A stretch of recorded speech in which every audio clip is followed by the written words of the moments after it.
outside doors and she don't ride. She got that passport push that she don't fly, no lie. She gon' make you pay to see her work it. She only twerking for a Birkin. Gotta see if shorty worth it. Hey, she must be the money.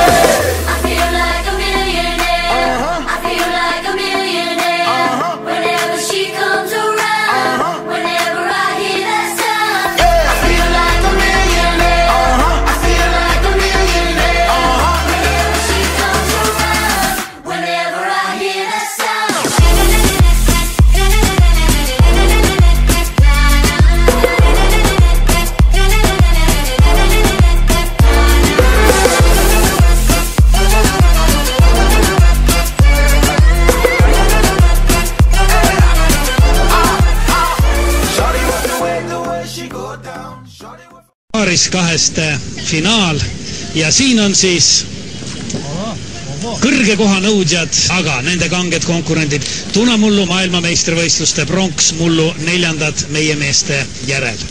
6. olümpiamängudel 4. korda olümpiafinaalist ja siis eelsõiduvõitjad, poolfinaali võitjad mullu maailmameistrivõistlustel alles B-finaali teised. Mullused maailmameistrid, olümpiavõitjad Sydney päevilt juba 2000. aastast ja maailmameistrid ka veel 2005. aastal. Ning siis uued suured tegijad, 98-99 aasta maailmameister ja Sydney mängude olümpiavõitja tuli tagasi suurde sporti ja siin ta nüüd on. Kellele lähevad siit nüüd, oi ei tea, mis kohad, kõik variandid on võimalikud. Trügimine või ettepositsioonil on võib-olla mõnes mõttes üllatav, aga nende taktikaline arsenal on ka päris lai, et on olnud sõite, kus nad asuvad kohe liidripositsioonil ja püüavad seda lõpuni hoida, aga sõite, nad tulevad tagant väga võimsalt. Meie mehed on seal praegu 5. koha peal, nii et tegelikult kõik on ju tõesti alles ees. Et 500 meetri peal tõesti vahed on väikest, kõik kohad peaks olema põhimõtteliselt veel lahti, et häirekellaks nagu hetkel küll põhjust ei ole. Vahed on 2. kuni 6. üliväikesed.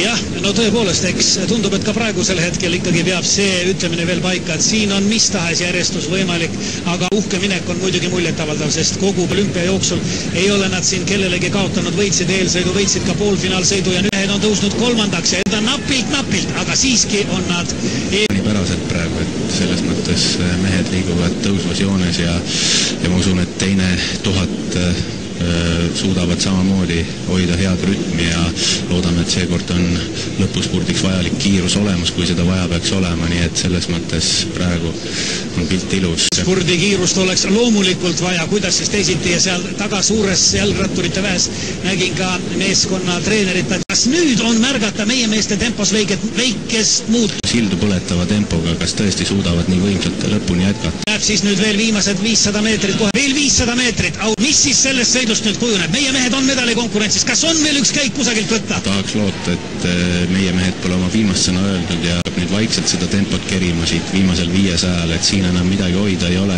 suures plaanis ei näidata. Aga nüüd siis otsustavad hetked on käes, ei jää enam rohkem sõita kui 200 meetri. Mehed on tõstnud nii palju tempot, no igatahes on targalt ja kaalutletud oma teed tulnud, aga nüüd ei ole enam midagi tagasi hoida. Kõik registrid hüüdvad, täistuurid peale, ühe käigu, poolegi käigukese veel kusagilt leida või ristis käigu üles leida. Tundub, et see käik on leida. Tas on haarav finiš, napid 100 meetrit veel on saanud uskumatu kiiruse käib. Samal ajal ka siit kõige publiku poolsemad, tribüüni poolsemad veel tõusevad, aga medali me saame, aga millise, ja see on hüvemedal on saanud 2. koha või on seal veel fotofiniš, aga igatahes medal on